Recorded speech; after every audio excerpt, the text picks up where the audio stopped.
로마서에 탁월한 주석을 쓴 주엣이라고 하는 학자는 스페인 선교 지원이 의미하는 바를 몇 가지로 나열합니다. 그 거리가 얼마나 멀었고 얼마나 험했을까, 위험했을까, 많은 비용이 들었을까 하는 질문과 함께 당시 스페인에 유대인 공동체가 있었을까? 두 번째, 스페인의 언어 상황은 어땠을까?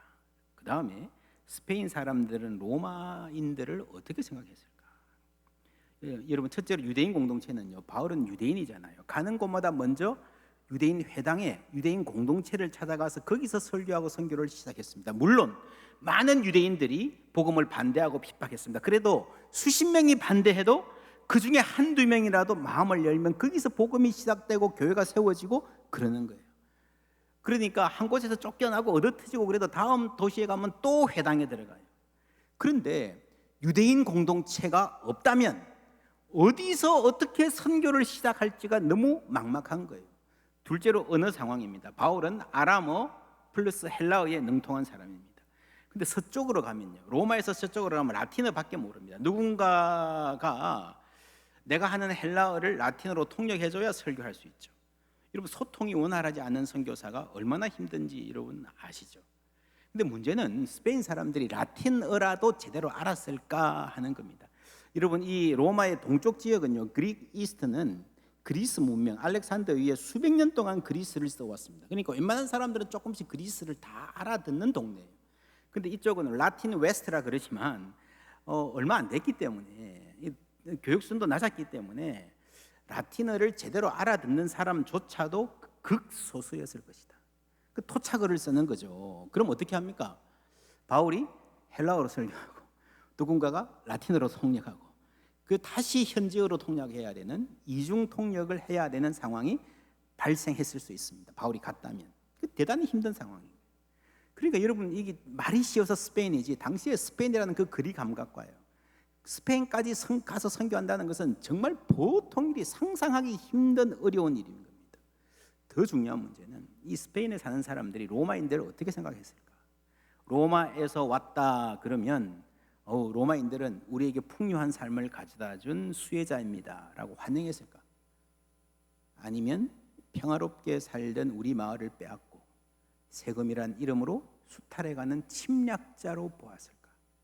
주석가 로버트 주엣은 로마에서 왔다 그러면 임페리얼리스틱 이미지, 제국주의의 이미지가 강했을 것이다 라고 추정합니다.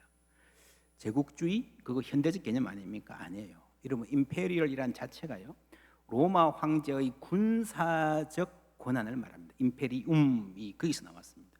이 사령관으로서의 권한, 이 임페리움입니다. 로마는 모든 제국주의의 원조입니다. 여러분, 선교에서 이게 왜 중요한가 하면요, 2차 대전 후에 해방된 나라들 대부분이 비기독교 국가였는데 그 중에서 유독 한국 교회가 특별하게 성장할 수 있었던 이유 중에 하나가, 여러분, 인도 같은 나라는 영국이 지배했잖아요. 그래서 인도인들에게 기독교는 영국인의 종교입니다. 우리를 수탈하고 빼앗고 억누르는 나쁜 사람들의 종교.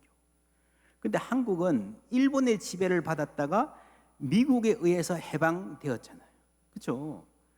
그러니까 기독교에 대한 이미지가 출발부터 좋을 수밖에 없는 거예요.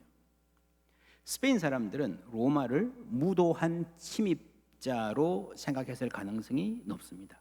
그러면 전도하기 쉽지 않지요. 불가능한 건 아닙니다. 그래도 할 수 있어요. 이때 중요한 것이 선교하는 사람들의 태도입니다. 여러분, 사람이 제국의 수도에 살다 보면 나름의 자부심도 있고요, 알게 모르게 내 태도 자체가 제국주의적이 될 수 있습니다. 내가 가서 저 어리숙한 사람들, 야만인들 깨우쳐 주어야지 하는 시혜자적 태도, 저 미개한 백성들 개화시키겠다는 태도를 말합니다. 그걸 고쳐야 된다는 거죠. 어떻게 고칠 수 있을까요? 바울은 자신을 야만인에게도 빚진 자라 그랬습니다. 내가 뭐 잘나서 가져다 주는 게 아니고, 내가 뭐 가진 게 있다면, 내가 뭐 받은 게 있다면 저분들 때문에 하나님께서 나에게 맡기신 것이다 라고 생각하는 거예요. 저분들 때문에 내가 있고 저분들 때문에 내가 선교사로 서 있는 것이다 라고 하는 고백이 빚진 자라는 말입니다. 그러면 로마 교인들이 어떻게 이런 태도를 훈련할 수 있을까요? 13장 8절 함께 읽습니다. 피차 사랑의 빛 외에는 아무에게든지 아무 빛도 지지 말라. 남을 사랑하는 자는 율법을 다 이루었느니라. 아멘. 여러분, 전혀 얼굴도 모르는 저 멀리 야만인, 우리하고 다른 사람들에게 내가 빚진 자다라고 고백하기는 힘들겠지만 지금 내 옆에 있는 사람들, 우리 교우들에게, 우리 가족들에게, 이웃들에게는 내가 빚진 자입니다라고 할 수 있잖아요. 그죠? 여기서 시작하자는 겁니다. 15장 7절 함께 읽습니다. 그러므로 그리스도께서 우리를 받아 하나님께 영광을 돌리심과 같이 너희도 서로 받으라. 이 조그만 공동체 안에서 서로의 다른 점을 조금 다른데 그걸 수용할 수 있어야, 여러분, 그래야 서로 받을 수 있어야, 그래야 멀리 가서 아주 많이 다른 사람들 받을 수 있는 준비가 되지 않겠느냐라는 말이에요. 그런 훈련 없이 선교할 수 없다는 거예요. 여러분, 선교는 돈이 있어야 되지만 돈으로만 하는 게 아닙니다. 한국은 미국으로부터 복음을 전해받았습니다. 그래서 교회사를 연구해 보면 유럽의 교회와는 아주 다른, 미국 교회를 닮은 점이, 꼭 빼닮은 점이 참 많습니다. 선교는 본국 교회의 신앙적 문화적 DNA를 피선교지에 이식합니다. 한국 교회는 어떤 DNA를 세계에 전하고 있을까요? 세계에서 여러분 새벽기도에 하는 교회가 좀처럼 없잖아요. 근데 한국 선교사님들이 세운 교회 중에서 새벽기도 열심히 하는 교회들 꽤 있습니다. 열정적이죠. 한국 교회 열정. 제가 미국에서 목회할 때는 러시아 선교사님 지원했는데 그분은 한국 찬송가를 한국인이 지은 찬송가 포함해서 그대로 러시아어로 번역해서 소개했습니다. 박윤선 박사의 주석을 영어로 러시아어로 번역해서 소개하는 작업도 했습니다. 그러니까 한국의 신학자들 박윤선, 이상근 이런 부분들의 신학적 자산과 오류도 그대로 흘러가는 거예요. 우리 교회도 한 번 온 적이 있던 어떤 목사님, 이기동 목사님이라는 분은요, 한국의 교회들에서 했던 어린이 주일학교 프로그램을 그대로 번역해가지고 외국에 소개하는 일을 지금 열심히 하고 있습니다. 그것만 해도요 굉장히 그쪽에 도움되는 그런 사역이라고 합니다.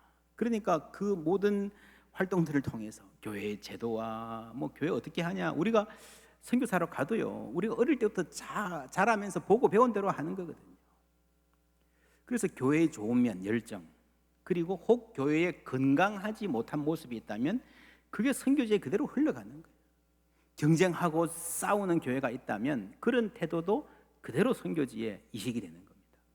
바울이 스페인 선교를 기획하면서 그냥 돈만 주세요 한 것이 아니라 이렇게 긴 편지를 쓰고 복음의 삶에 대해서 공동체 내에서 그 복음을 실천하는 일에 아주 세심하게 부담 가질 줄 알면서도 강력하게 쓴 것은 이런 이유에서입니다. 서로에게 사랑의 빚진 자로 살 수 있어야 먼 나라 사람들에게도 빚진 자로 살 수 있는 거예요. 서로의 삶에 여러분 디딤돌이 되어주는 삶이 복음의 핵심적 실천이면서 선교의 전제 조건입니다. 선교적 교회, 미셔널 처치는요 건강한 공동체가 건강한 선교를 할 수 있다는 원리입니다.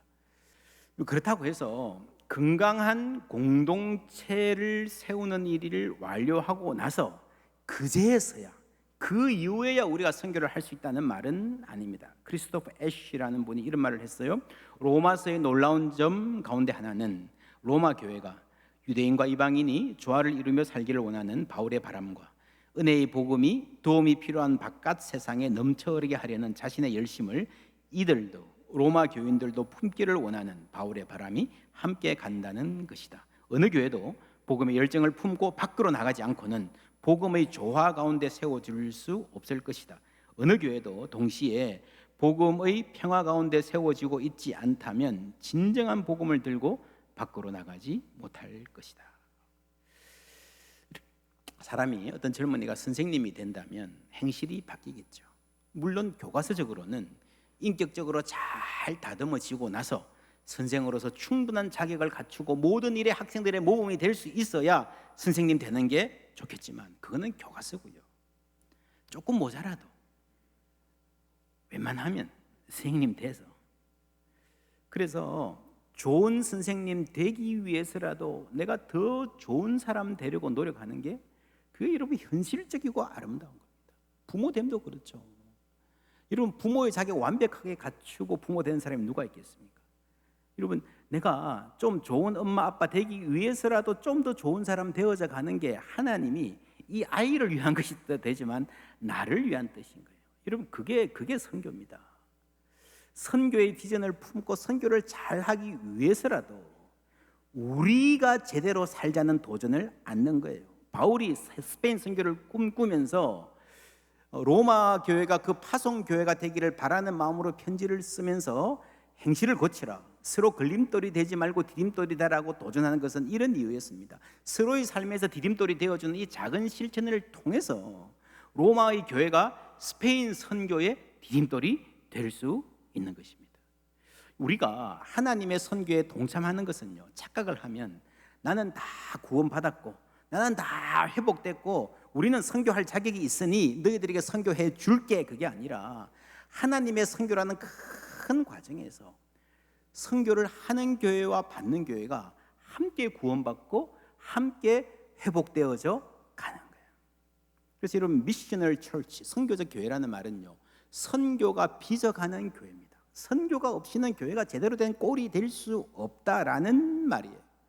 이 선교를 계획하면서 바울은 말합니다. 이 은혜는 곧 나로 이방인을 위하여 그리스도 예수의 일꾼이 되어 하나님의 뭐가요?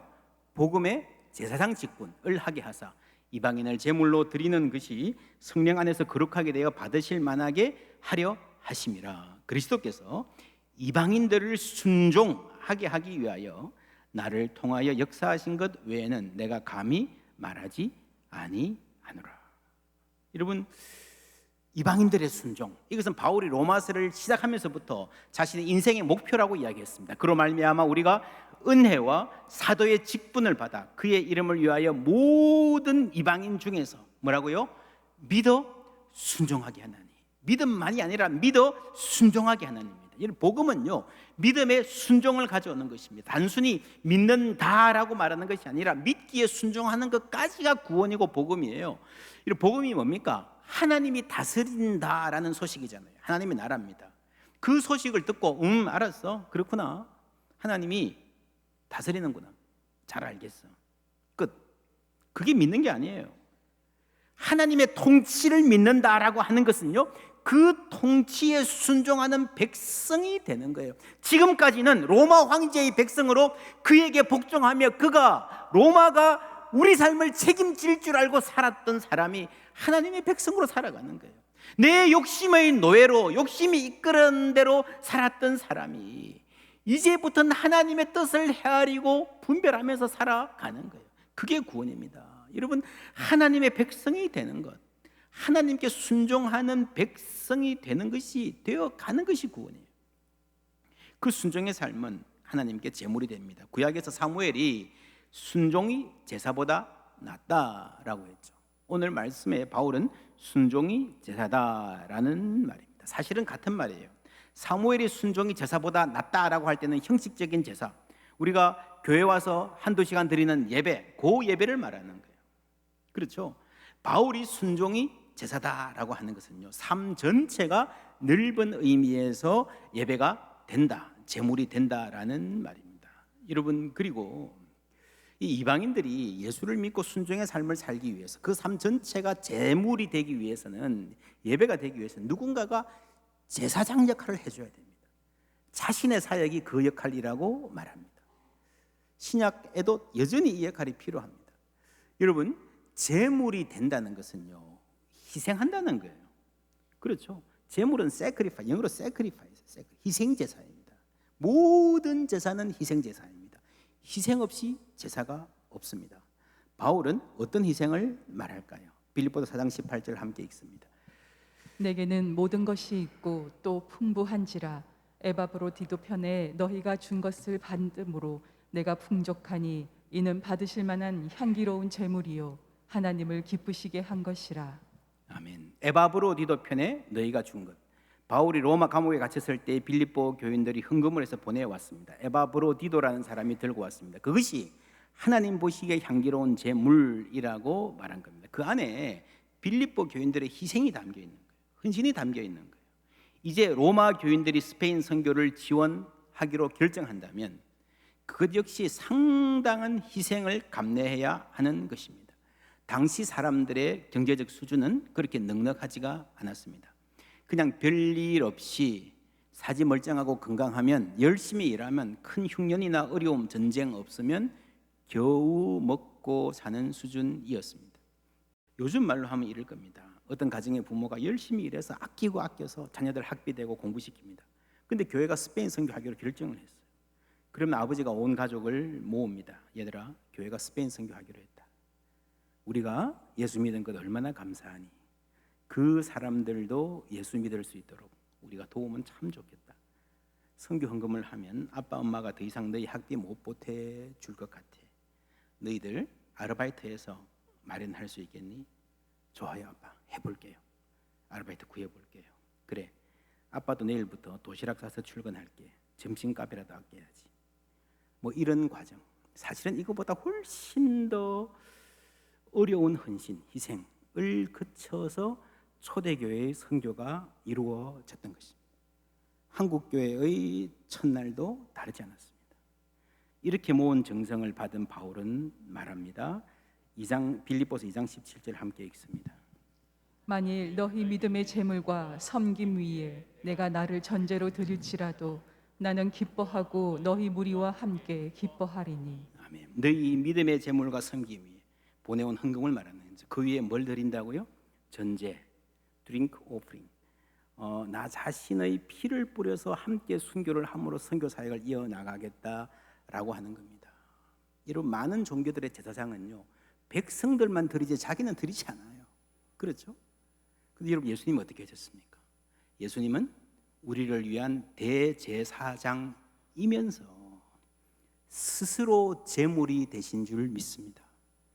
그래서 바울이 성도들에게 헌금을 하라고 당부하면서 스스로의 생명까지 바쳐서 그 헌신을 완성하고자 했던 것입니다. 그것이 선교입니다. 여러분, 사뭇 비장하지요. 그러나 슬프지는 않습니다. 이 말을 하는 바울의 표정을 상상해 보십시오. 나는 기뻐하고 너희 무리와 함께 기뻐하리니. 할렐루야. 우리는 힘들지만 하나님의 말씀이 증거되고 그리스도의 사랑이 퍼져나가는 것이 기쁨이 있는 거예요. 쓰임받는 기쁨이 있는 거예요. 오늘 말씀에도 기쁨이라는 말이 나옵니다. 이는 지나가는 길에 너희를 보고 먼저 너희와 사귐으로 얼마간 뭐예요? 기쁨을 가진 후에, 기쁨을 가진 후에, 비장하지만 않습니다. 기쁨을 가진 후에 너희가 그리로 보내주기를 바랍니다. 1장에서도 이랬습니다. 이는 곧 내가 너희 가운데서 너희와 나의 믿음으로 말미암아 피차 아니함을 얻으려 합니다. 믿는 이들의 교제를 통해서 서로 위로가 되고 안위가 된다는 거죠. 여러분, 바울의 태도가 굉장히 경직되고 비상할 것 같은데 여러분, 의외로 여유가 있습니다. 그게 여러분 예수 믿는 사람의 특징입니다. 왠지 아십니까? 그리스도께서 이미 승리하셨기 때문입니다. 하나님이 모든 것을 책임지시기 때문입니다. 너희와 사귐으로 얼마간, 어느 정도, 조금이죠. 기쁨을 가진 후에 로마에 가면 함께 밥도 먹고 카페도 가고 로마 관광도 조금 하고 그리고 가겠다는 거예요. 이런 여유, 여러분, 그런 사귐을 아주 소중히 여겼습니다. 그리스도인들은요, 건강한 교회는요, 일만 잘하는 걸로 부족합니다. 교제가 필요합니다. 가끔씩 함께 밥도 먹고요. 제가 시카고에서 오래 사역을 했는데 시카고 근처에 위튼 대학이라는 곳이 있습니다. 빌리 그레함 목사님도 거기 나오셨고요. 엘리엇이라고 하는 아주 유명한 선교사님 포함해서 걸출한 선교사님들 많이 배출한 정말 세계 선교 요람이라고 할 수 있는 참 훌륭한 학교 위튼 대학입니다. 여기에서 4년에 한 번씩 세계 한인 선교사 대회를 했습니다. 이 선교사님들 와서 집회도 하고 교육도 받고 비전도 새로 받고 또 서로 함께 만나는 게 얼마나 큰 위로가 되는지요. 저희 교회는 그 목사님들 또 선교사님들 오는 학자들 모시고 같이 대접도 하고 뭐 시카고 관광도 좀 안내해드리고 하는 사역들을 꽤 했었습니다. 한 해는 이제 이 시카고 가면 최고 좋은 관광 하이라이트가 뭔가 하면 보트 투어입니다. 시카고 미시간 호수가 있고 시카고 강, 시카고 리브가 있기 때문에 호수에서 출발해서 강 왔다 갔다 하는 그게 정말 아름다운 너무너무 멋진 관광 코스인데요. 이 선교사님을 모시고 저희 교회 밴으로 모시고 가던 중이었습니다. 제가 안내하고 그랬는데요. 그 오신 그 교수님, 고창 교수님이 저한테 박 목사는 그 보트 타봤나 이렇게 물어보시는 거예요. 제가 내가 타봤나? 그때가 제가 안 타봤어요. 그래서 이 교수님이 야, 너 이렇게 식하고 10년 이상 살면서 그 보트도 한번 못 타봤냐? 굉장히 불쌍하게 보시는 거예요. 그게 뭐 사실 돈이 없어 못한 건 아니고 제가 우리 부목사님한테 물어보니까 타봤냐 하니까 다 타봤더라고요.